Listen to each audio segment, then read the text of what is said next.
My favorite episodes in this show are when we get to talk about the units because that is when it's most grounded to what we experience in the games.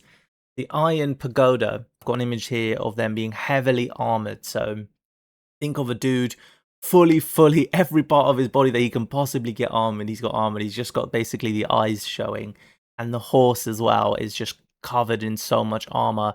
The legs, of course, aren't because it needs to be able to move, and of course, like around the face and mouth and like eyes and stuff aren't. If you're going to be that armored, you're going to be shock cavalry, aren't you? Like your role is to break the enemy line. You are the first ones in. So imagine like a two rows of armies and bunch of dudes like half crouching with spears in their hand, like looking nervous, and no one wants to make the first move. You're going in. Your general says to you, go and break that line. So you're going to be charging full speed, and imagine being that person on the other side. Like, what are you even going to do against that? What do you try to do? And if you think you maybe have an idea or two, well, I'll tell you in a bit what Yue Fei did, because he, of course, was on the Song Dynasty's side, right? In Chinese. So, how did he beat the Jin Dynasty? Well, I'll come back to that in a sec. But first, I want to talk about the name Iron Pagoda, which I find quite funny because Iron Pagoda is like. So, Pagoda we spoke about quite a few times in the last episode when we're talking about the buildings, and there are so many like landmarks based off of these real life structures, Buddhist towers, and it got me thinking, what is the actual definition of like, what actually counts as a pagoda? According to Britannica, it's a tower-like multi-story solid or hollow structure made of stone, brick, or wood. Or in this case, it's going to be made of iron, hence Iron Pagoda, because it's a dude who is towering like a pagoda, charging at you, and like the helmets sort of fit that vibe as well, right? With the like curved, smooth, sort of rounded top with a little like spiky bit. It really does look like pagodas have these sort of layers, like almost like multiple roofs stacked on top of each other. You can kind of see that in the Iron Pagoda unit's armor, isn't it? Like in a way, especially the way the helmet comes over the shoulders there. So it's actually a fantastic unit, and it's a massively mythologized and legendary unit in Chinese culture. Like I think it's they're kind of considered these sort of invincible soldiers, basically. And I think it's kind of, in my mind, it's kind of like the equivalent of the way we see sometimes Teutonic Knights in Europe. You know, when people mention Teutonic Knights, if you know anything about them, people are like, "Oh yeah, they're amazing." They're like, even in AOE 4, they're like these really, I think AOE 2 as well, is really slow moving, like heavily, very high health, very hard to kill, very powerful, very expensive and slow units. And in real life, they were just dudes, right? Like they were just guys like us. Maybe they were fitter than us, but otherwise, and maybe perhaps a lot more religious and hardcore, but they were at the end of the day still humans in armor. And there's that sort of mythology around them to kind of make them feel like they're invincible, where it's the same with these guys in Chinese culture. So yeah, that's really cool. So if they are apparently so invincible, how did Yue Fei defeat them? Surface level research. He disciplined his infantry. So if you imagine, like, there's a lot of people who have just been pulled from farms and stuff like that and told you're going to go fight now. 16-year-olds, 80-year-olds, well, probably not 80-year-olds, but you know what I mean? Like older dudes, younger dudes. And sometimes they've never even held a weapon in their lives, right? So there's nobody really wants to be there. No one really knows what's going on, but you kind of have to. And it's like, so the having, if your army's disciplined, it's actually a huge difference compared to your opponent. So he disciplined his infantry, and he used very specific like anti-cavalry tactics, and he told them to attack the horses. So I would imagine when he says that, he's probably talking like attacking the more exposed parts. I can't imagine it was easy. I mean, if you're hacking at the legs, for example, like the legs, of course, horses are going to be running full speed, so it's going to be a bit difficult. But also, your weapon is going to be on the ground. So, like, how are you going to defend yourself from above when the actual dude doing the charging is skewering you? I don't know, but I guess it worked. Or maybe it was like sheer numbers as well, because probably they did, like, a lot of them probably did die, but there aren't as many Iron Pagoda as there are dudes holding the line. And anti-cavalry tactics generally, I would imagine this is the kind of thing which also applies here, but generally anti-cavalry tactics are kind of some kind of pike-like weapon, right? Like, I imagine like a really long stick with something sharp on the end, basically. And the longer that stick, the better, because you're making that distance between you and the horse further away. So you're able to sort of essentially make it a death trap for the horses to run into it. That is actually how knights and stuff went obsolete in Europe. And because they just eventually, like, pikes just got longer and longer and longer, and also formation warfare, like the idea that your front line would be in a very disciplined formation, making it difficult for the enemy cavalry to actually have anywhere to go. I think we talked about this in the Swede series as well, and how that's when they eventually moved to like the carousel pistols, when they would ride up to the front line but not actually make contact, turn and fire their close range pistols instead, and run off. This next image here, I just wanted to show, because in AoE4 they use fire lances, and so that these kind of early gunpowder weapons. So I just thought I'd show how that works. Yeah, I'm not sure how prevalent that actually was in the Iron Pagoda, but definitely gunpowder warfare was massive during this time. Like, that's why they've essentially themed the civilization around. It's not because the Jurchen Jin Dynasty was any better or whatever at gunpowder, or that they invented something that the Chinese or other places weren't able to, but instead it was that time period, like this exact time period where the warfare was happening. There was gunpowder weapons everywhere. It was like across China. Sorry, when I say everywhere, I'm talking China, yeah? In China, there were experimental gunpowder weapons of all kinds, and they're going to come up quite a few times in this episode as well. It is crazy, some of the stuff that some of these old drawings and that I managed to pull. And I don't speak Mandarin, by the way, so I've done my best in this episode. And a lot of like the good stuff, you want to see like the real good stuff, you need the Mandarin to be able to like search for it and have them actually come up. And it's yeah, I was doing a lot of like, I don't know what this word means, but if I copy and paste it into like images, what comes up, and then I get like a whole bunch of other like similar things, and then I click through, and yeah, so it's been quite a fun journey exploring this some of this crazy stuff, but we'll come back to it. There's basically a firework strapped to the end of the spear. So I'm thinking they're lighting the firework as they're charging in, and so that the firework basically detonates, so to speak, like shoots as it's reaching the opponent, which if it doesn't do damage, it's at least blinding and deafening before they get skewered. The next unique unit is the bed crossbow, otherwise known as the multi-bow crossbow. And I figured, seeing as I'm alone nowadays in these episodes, why not get some help? So AoE4 actually has a video in-game that you can actually go and watch, which is about what this is. And it's in the Mongol campaign. You unlock it when you're playing through some of the levels. You know, there's like additional history videos. And this guy, Gameplay Realm, has uploaded it to YouTube. He's ripped it from the game and uploaded it. I thought we could watch some of it together. All right, let's start from here. So you can see these dudes are like assembling it in real life. They're rebuilding one here. They've got like a ton of wood and a ton of tools. The front bows are joined by 2 simple cords. However, the rear bow is set facing backwards. The front 2 bows are strung and set to face forwards. The rear bow is then connected to the front bows by a single cord, running through 2 pulleys. This pulley system allows all 3 bows to thrust a projectile in the same direction. Now these pulleys make sense. Sort of spanning around here, reversing the direction.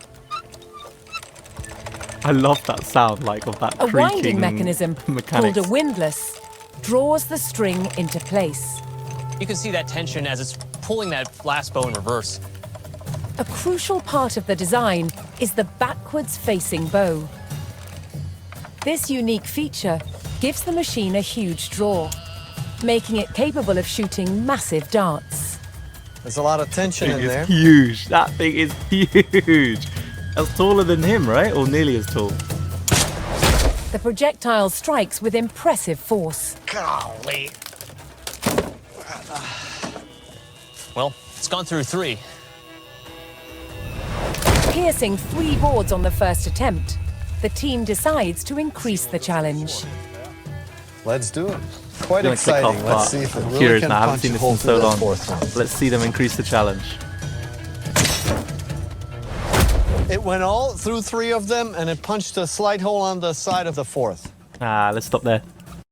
it's basically a giant crossbow. Like, it's like something out of fantasy, you know, like these fantasy verses where you imagine these huge, ridiculous, over the top kind of weapons and equipment and stuff, and this would fit right in.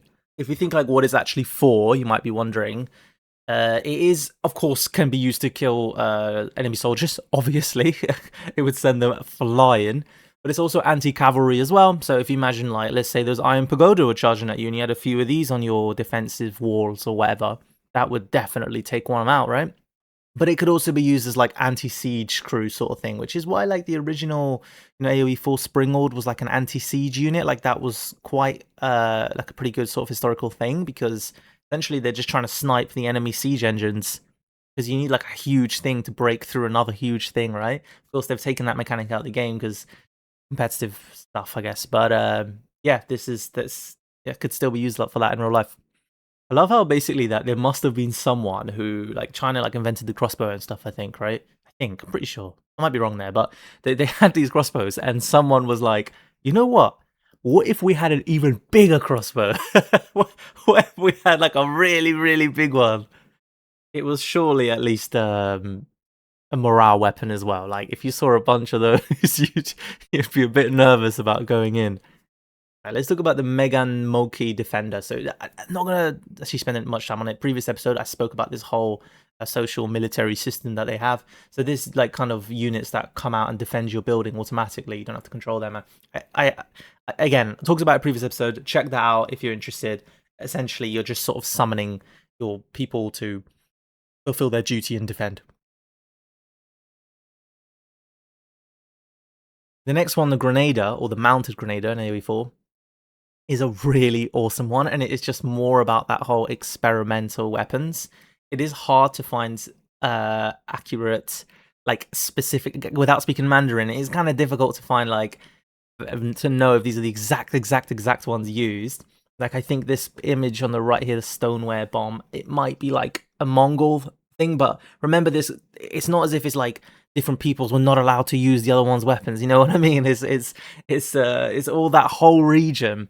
I think this one on the left possibly might be Korea, but again, remember Manchuria is that area of modern day Mongolia, north of North Korea, northeast China. Like, this whole area is going through a mad period of experimenting with this stuff. So what happens is, if you're listening, you want to imagine like this sort of stone ball or clay or whatever, and there's so many different sort of versions. It can be metallic as well, but you have the gunpowder inside, like down the center, and you can like again, it's a firework technology again. So you light the fuse at the top, and it sort of burns in and into the inside of it, and then detonates the explosion. And the way they've sort of built it, I don't know if in this image you can see like these little dots, like that's kind of intentional, so that they build it in such a way so that there's shrapnel, so that when the chemical reaction happens on the inside of this stone ball or grenade, it will explode outwards, like the force would blow open the container, the stone or whatever, but then also all the little bits that you've put inside will fly out as well, and like, blind people or whatever, that kind of thing. The Eruptor is yet another one of these experimental era weapons.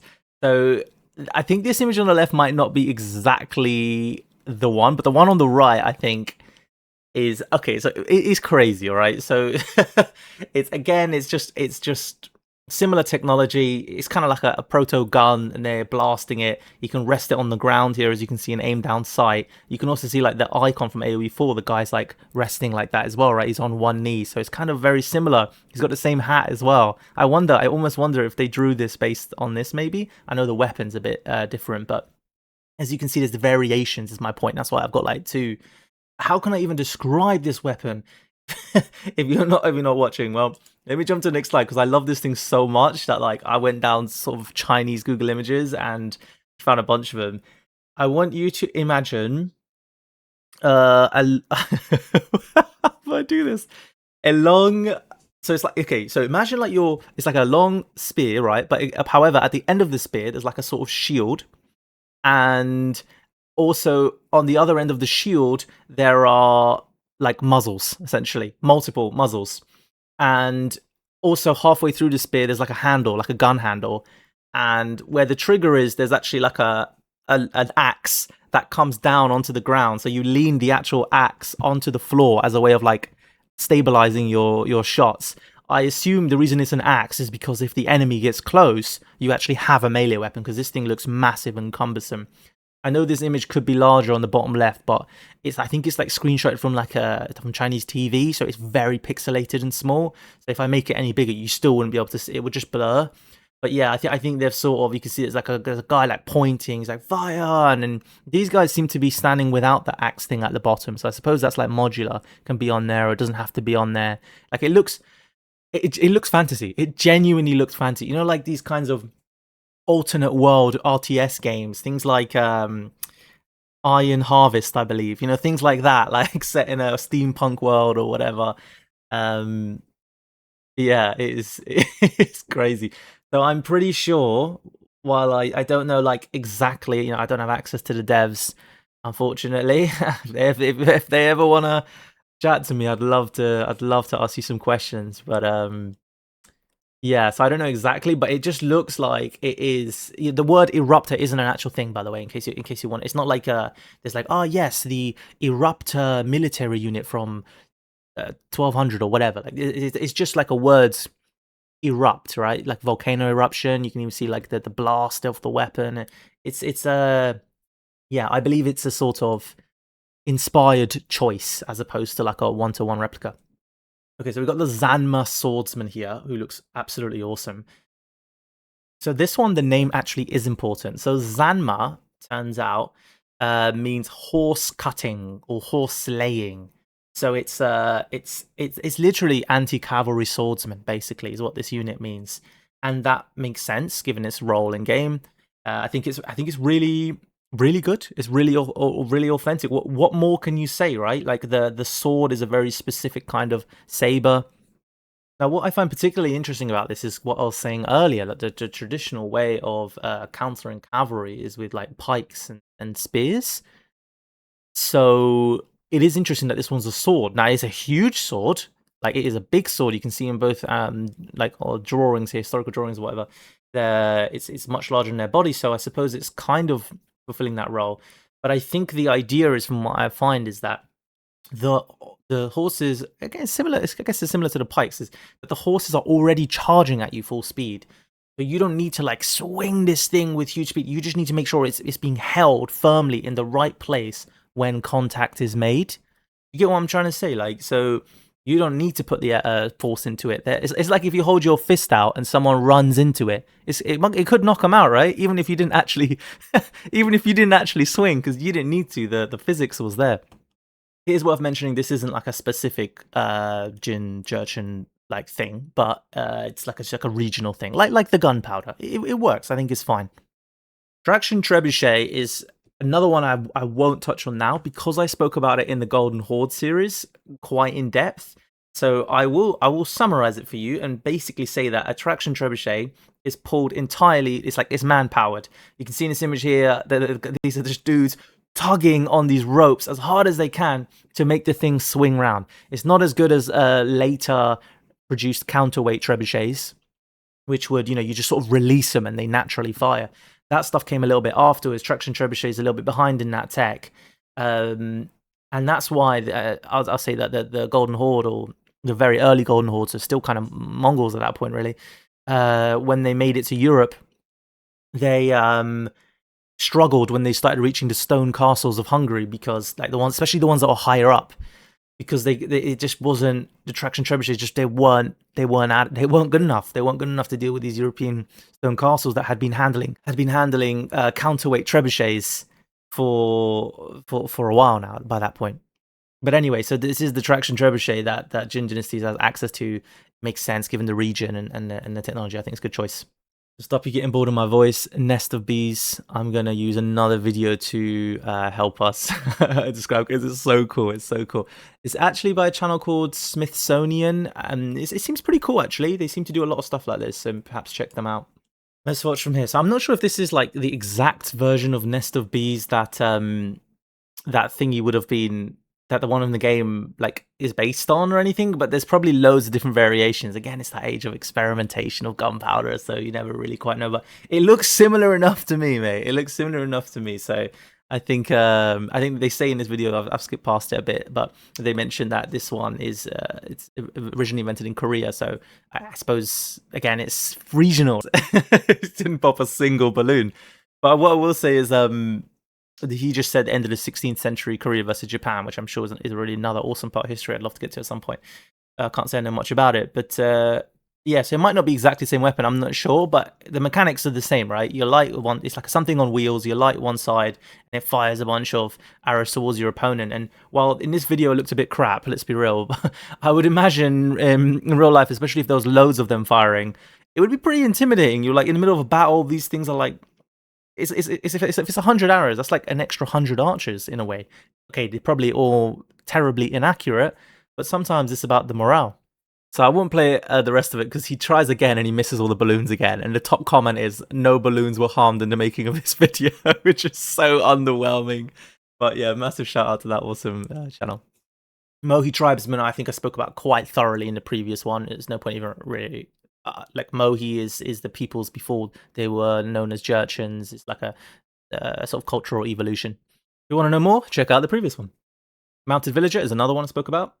And Reindeer Trader. Fairly sure I spoke about Emissary as well. So it's kind of self-explanatory, really. Emissary is in the name, right? You send them to create these sort of regional networks and alliances and keep everyone in line. So let's have a look at the unique techs here before we wrap up. So some of these things are pretty self-explanatory, and some of them I have actually explained in previous episodes when I was talking about Civ bonuses and stuff, because they tie so like closely into them. So bed crossbow emplacement, hand cannon slits, Megan Moki emplacement we've covered, slash they're obvious. Alliance conducted at sea is kind of interesting because you often think of like China's such a land-bound country or place that you don't often think about their sea trade routes and stuff, but they did have them, right? They did a lot of contact with Southeast Asia and stuff. I guess there's a reason why Mandarin's a big language down there. I'm not an expert on the region, by the way, so if there's something someone knows, no, that only happened in 1800 or something, feel free to let me know. But as far as I'm aware, there's been a long historical back and forth.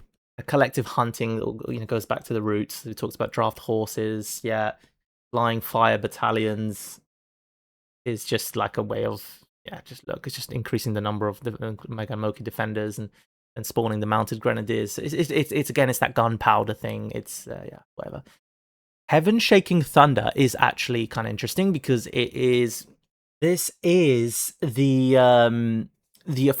actually what they called these grenades, I believe. It is like so metal. Heaven Shaking Thunder is like is probably how they refer to their gunpowder weapons, basically.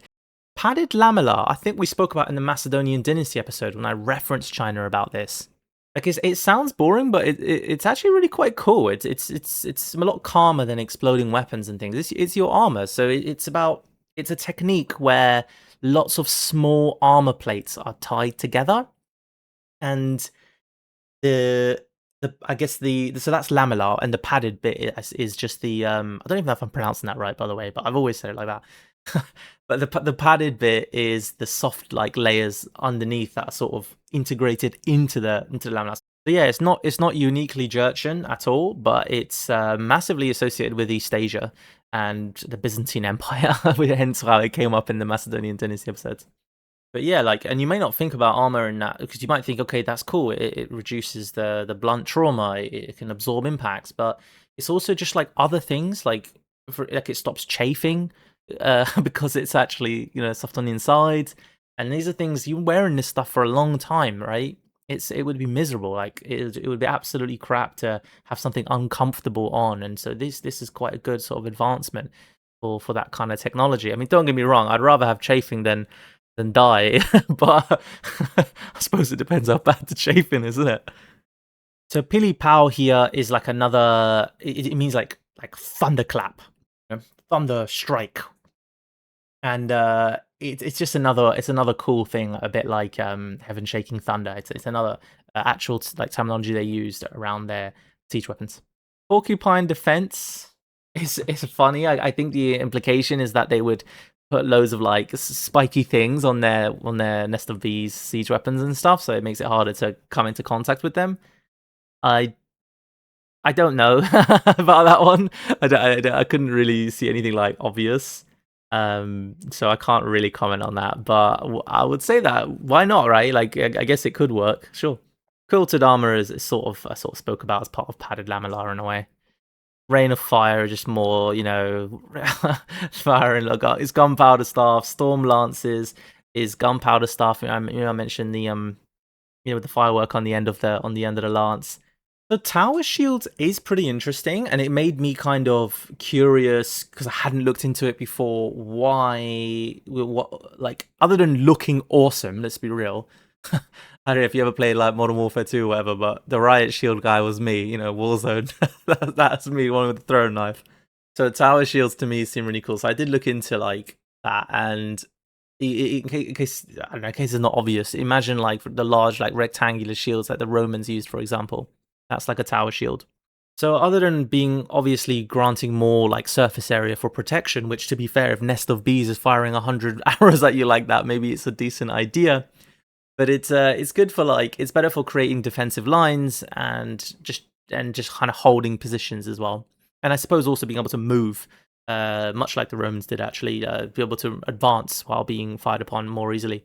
So in a world, in a China where there is all sorts of flaming projectiles wildly missing, going all over the place, and you can imagine it makes it quite difficult to advance, right? So I think, and I mentioned that Yue Fei was really good with formations and stuff. One of the reasons he was able to do well. So it kind of makes sense then that the tower shield has more of a natural place here, despite being like heavier and stuff. I don't believe, by the way, just to be clear, I'm not saying that there was a dedicated sort of Jin Dynasty tower shield famous unit or anything. I'm just saying that like the idea of them using them because they had them, and the idea of them using them does actually make a good amount of sense. And the rest of them we've sort of talked about in the previous episodes. So yeah, and then the AoE 2 ones again, they don't really use names. They just sort of they're quite light with the with their historical care really. But yeah, fortified bastions and thunderclap. Well, thunderclap is a similar thing, and the bastions, I suppose, is a reference to like just how many fortifications and stuff China was dealing with, right? I mean, come on, you're famous for all those massive like Great Wall and this kind of stuff. So there's going to be a lot of that kind of siege warfare going on. Something I'd like to do now is place the Jurchens and the Jin Dynasty on our Life of a Villager tier list. If you haven't seen this before, basically it's a fun little mini game at the end of a series where we're like, okay, would we actually want to live there? Like, would we actually want to be one of them? And while I haven't done a thorough deep dive into Jurchen life like I have done with some of the Civs, so maybe it's not the fairest comparison, what I would say is they just announced the Scots and the Vikings. So there's a lot of fun stuff around the corner. I mentioned I got my new job and I'm currently alone on the show. So I'm not sure I got like a ton of time to do a lot of deep diving, but I have done a little bit. I've done a little bit and I've got a few thoughts, but you're welcome to tell me, and why don't you guys help me out, and then I can move it if you completely disagree with me. But the reason I'm going to do both is, here's how it's going to work. The Jurchens from AoE 2 will just be Jurchens, as in like you are an ethnic Jurchen. Whereas the Jin Dynasty is you are part of the Jin Dynasty. I think that's how we'll do it. Maybe that's not consistent with some of the other stuff we've done. I don't know, but I think it's a cool way to distinguish them. So if you remember, the Jin Dynasty had like loads of ethnic groups like Khitans and Han Chinese and stuff in there. So you could be any one of those people as well. And the Jurchens were at the top. Whereas, if you're just Jurchens, then you're going to be one of those people at the top, right? So you can already see potentially where I'm going with this.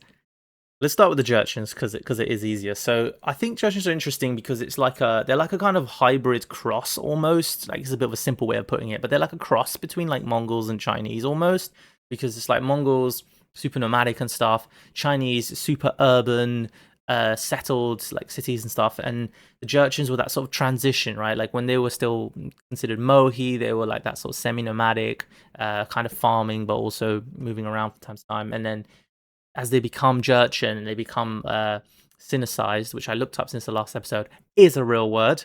Okay, Sinicization is becoming more culturally Chinese. So they're like in the middle, and I guess it depends. I think I think that time period is a rough life for anyone, right? I think it's a rough life for anyone. But I think the Jurchens were on the up and up. You know what I mean? Like they defeated the Liao Dynasty, which were the Khitans, which I'm sure we'll talk about at some point. But they were, yeah, like, but then like generally life around the time period kind of sucked. So I kind of feel like it's B tier. I think it's low B tier. It's that sort of simple life vibe, right? Like they had clan structures. It was a martial culture, you know, military culture, whatever. And so that's depends on how you look at it. But and you had your personal obligations and stuff, of course, to the family, to the military, or whatever. But it was also like you could argue it was more peaceful than urban life. So it kind of depends what you're into. When they end up conquering China, suddenly, or the elites at least, they're wearing silk. They got Chinese court clothing and stuff. They're living in the cities and the palaces. So even if you are into the urban stuff, when you get it, you're on top, right? So I think it's pretty good. Of course, realistically, statistically speaking, you're not going to be one of those elites. You'll be an ordinary Jurchen villager, in which case, in some ways, you got more freedom, right, to do what you want. It's nice, like obligations and stuff. But you're like, it's gonna, like I say, it's a harder life. It's gonna be, you're gonna be out in the cold. In terms of disease as well, you got to think that's going to be prevalent, and not just like the normal things like infected cuts and stuff, because that would be the same for all these civilizations, right? But the I'm talking like the big ones, like smallpox is from my high level searching. It was a thing around there. It was the biggest one for them. The plague less so than Europe, it seems, but yeah, that was there too. I don't believe there's like a clear picture though in terms of like records, and so maybe it wasn't. Maybe that's a sign that it wasn't as big of a deal during that specific time period. That time period being, as I have up on screen, 1115 to 1234, right? And generally, it's also just worth remembering there's going to have been famine. There was a lot of wars, right? So just because you're winning wars doesn't mean people aren't dying and stuff, and that doesn't mean that, because this whole time period was the Jin Song Wars, right? This whole gunpowder stuff. This is not a period of peace, basically. So I don't believe it can be anywhere higher than B, because you got to be lucky. Hence the high roller tag. I think depends. You could have a decent, quite good life, or maybe not. And the Jin Dynasty, then I'm actually going to put in C tier beneath it, because I think it's more on the tolerable side. Like if you're not. Yeah, I think it depends, like, because if you're not Jurchen, then because most people in the Jin Dynasty weren't, so I think it's, from what I understand, my limited understanding. Again, I haven't done a deep dive episode. If you'd like to see that, perhaps feel free to say. I could come back to it sometime and properly, like we've done with the previous episodes, where we deep dive into what kind of work they did, what kind of relationships they had, this kind of stuff. But this is my gut feeling, my vibe is that it might be all right, because there's a lot of like different, it's a big place, right? You could have a quiet life somewhere, not being harassed and being on like front lines and stuff. But even then, it might not be great. And let's not forget that the Jin Dynasty ended because of the Mongols. I think I said that in a very, very first sort of prequel episode. I was like, it ended because of Genghis Khan rocking up. So even the ending, like it's not the whole time period. It sounds quite rough. It might even, to be fair, I might have been too nice here. I don't know. Maybe it is actually worse than you know what? It is worse than House of Lancaster time period, I would say, for the regular Jin Dynasty period. You could even argue it's a guaranteed bad time, but I'll be nice because they had loads of cool technology. All right, guys. I hope you enjoyed that. I'll see you in the future for I might see you for Cumans, because I've been playing a lot of Kingdom Come, and they showed up a lot in the Golden Horde series. So I kind of feel like I know a lot about them. I might do like a one-shot and just do like one thing discussing them. I think it'd be cool to sort of look into some extra stuff myself, maybe. And I am, of course, going to return to finish off Vikings, especially now that they're formally announced in AoE 4. I might, on occasion, touch a little bit more Norse mythology. I don't know. It doesn't seem particularly popular, but I just think it's fun. So I think it ties in quite closely with the Vikings, Norse mythology, Vikings, same thing, right?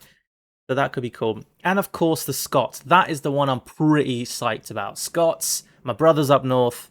Time to deep dive into their history and find out some new stuff and share it with you guys, because that's going to be awesome. All right, guys. Until then, peace out.